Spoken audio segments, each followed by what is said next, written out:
Kristiawan, perwakilan dari SMA Negeri 5 Konawe Selatan. Sebelum mengawali pembelajaran kita pada pagi hari ini, marilah kita panjatkan puji syukur kehadirat Allah Subhanahu wa taala atas berkat rahmat dan karunia-Nya lah kita masih diberi kesehatan, kekuatan, serta kesempatan untuk hadir di sekolah kita ini untuk melaksanakan salah satu aktivitas kita, yaitu proses belajar mengajar. Baiklah, kali ini saya akan membahas materi mengenai sistem ekskresi. Tentunya teman-teman semua bertanya-tanya, apa sih yang dimaksud daripada sistem ekskresi itu? Apa sih penjelasan daripada sistem ekskresi itu? Jadi kali ini saya akan memberikan penjelasannya. Sistem ekskresi merupakan suatu sistem yang melakukan pengeluaran atau pembuangan zat-zat sisa metabolisme yang ada di dalam tubuh manusia, seperti karbon dioksida atau CO2, urea, racun, dan lainnya. Setelah kita mengetahui daripada pengertian sistem ekskresi, yang perlu teman-teman semua ketahui adalah organ yang terdapat pada sistem ekskresi. Jadi, organ yang terdapat pada sistem ekskresi terbagi menjadi 4 macam organ. Apa saja organ tersebut? Yang pertama, ginjal. Yang kedua, hati. Yang ketiga, paru-paru. Dan yang keempat, kulit. Di mana keempat organ ini masing-masing melakukan pengekskresiannya. Nah, teman-teman semua bisa melihat gambarnya.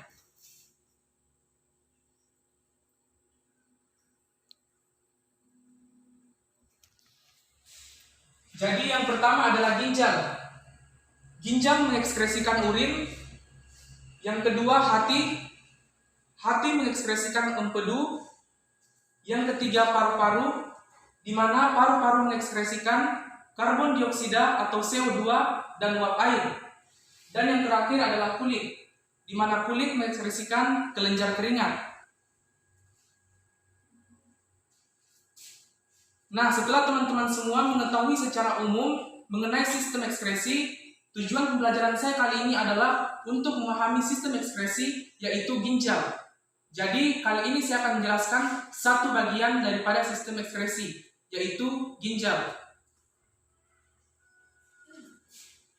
Sekarang kita masuk daripada pengertian ginjal. Jadi, ginjal atau biasa disebut dengan ren adalah suatu organ yang mempunyai peran penting dalam mengatur keseimbangan air dan metabolit dalam tubuh dan mempertahankan keseimbangan asam. Selanjutnya, materi yang kedua adalah anatomi struktur ginjal. Jadi, ginjal terbagi menjadi 3 lapisan. Apa saja lapisan-lapisan tersebut?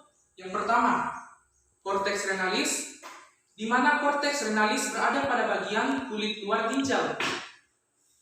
Yang kedua, medula renalis, di mana medula renalis berada pada bagian tengah-tengah ginjal.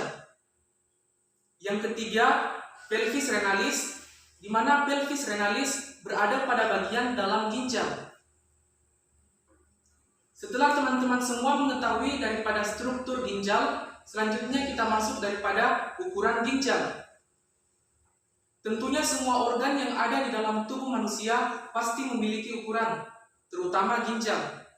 Jadi ukuran ginjal panjang 11,5 cm, lebar sekitar 6 cm, dengan ketebalan 3,5 cm, dengan berat 120 sampai 170 gram atau setara dengan 0,4% berat tubuh manusia. Setelah teman-teman semua mengetahui daripada ukuran ginjal, selanjutnya kita masuk daripada bentuk ginjal. Jadi, bentuk ginjal berbentuk seperti kacang dengan lengkungan yang menghadap ke arah dalam.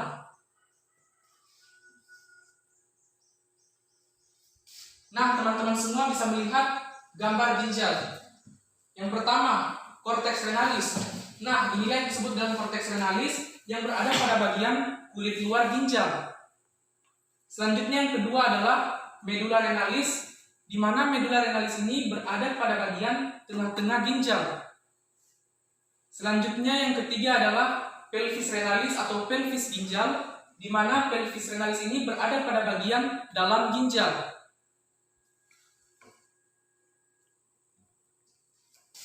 Nah, sekarang kita masuk daripada fungsi ginjal. Tentunya semua organ yang ada di dalam tubuh manusia pasti memiliki fungsi, terutama ginjal. Apa sih fungsi ginjal itu?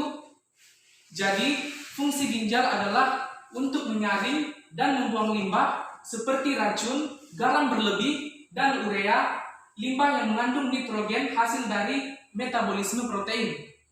Tanpa ginjal, limbah akan menumpuk dalam tubuh manusia.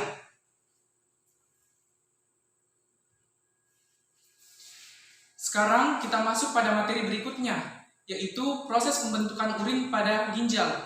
Jadi, proses pembentukan urin pada ginjal terbagi menjadi 3 tahapan atau 3 fase.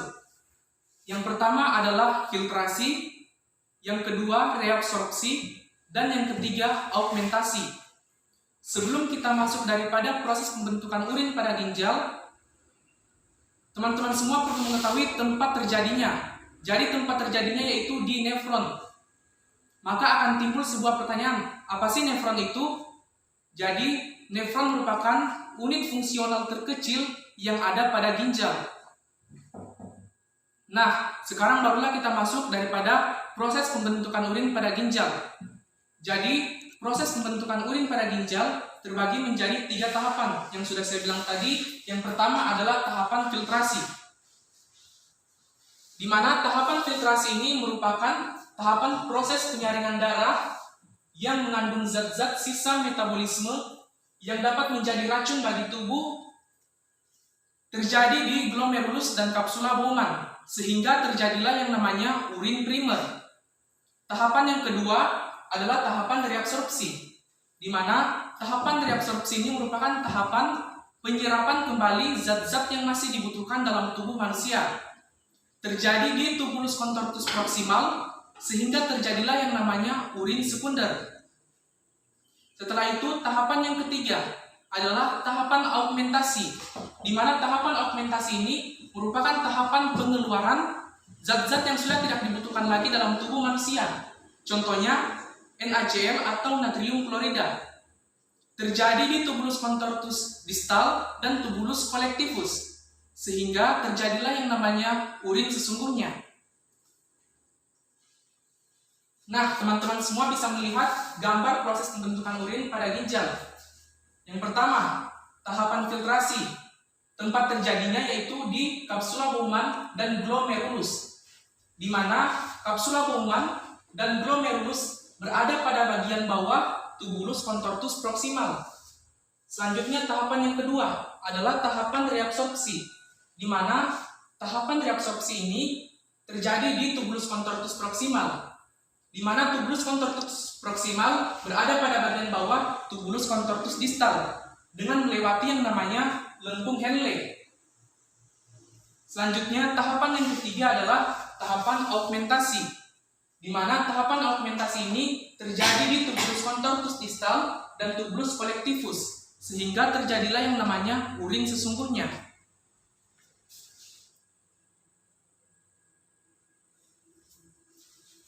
Sekarang kita masuk pada materi terakhir, yaitu gangguan yang terjadi pada ginjal atau penyakit yang ada pada ginjal. Tentunya semua organ yang ada di dalam tubuh manusia pasti memiliki gangguan, terutama ginjal. Maka akan timbul sebuah pertanyaan, apa saja sih yang ada pada gangguan ginjal itu? Jadi di sini saya sudah merangkum 4 gangguan yang terjadi pada ginjal. Di antaranya, yang pertama, albuminaria, di mana albuminaria adalah penyakit yang terjadi akibat ginjal tidak dapat melakukan penyaringan protein atau albumin. Selanjutnya yang kedua adalah batu ginjal, di mana batu ginjal atau biasa yang kita dengar dengan kencing batu adalah penyakit karena adanya pengendapan pada rongga ginjal. Selanjutnya yang ketiga, diabetes mellitus, di mana diabetes mellitus adalah penyakit yang terjadi karena terdapat glukosa dalam urin. Selanjutnya gangguan yang terakhir adalah nefritis, di mana nefritis adalah radang nefron pada ginjal yang disebabkan oleh infeksi bakteri Streptococcus. Nah, semoga teman-teman semua bisa menyerap pembahasan saya mengenai sistem ekskresi yang sudah saya jelaskan tadi pada satu bagian, yaitu ginjal. Kali ini saya akan memberikan motivasi kepada teman-teman di luar sana, bagi siswa-siswi pelajar Indonesia, bahwasannya belajar memang melelahkan, namun akan lebih melelahkan lagi bila saat ini kamu tidak belajar. Manjadda wajada, barang siapa yang bersungguh-sungguh maka ia akan berhasil. Terima kasih atas perhatiannya, mohon maaf atas kekurangannya. Saya Tio Kristiawan beserta juru kamera saya mohon undur diri. Wassalamualaikum warahmatullahi wabarakatuh. Waalaikumsalam.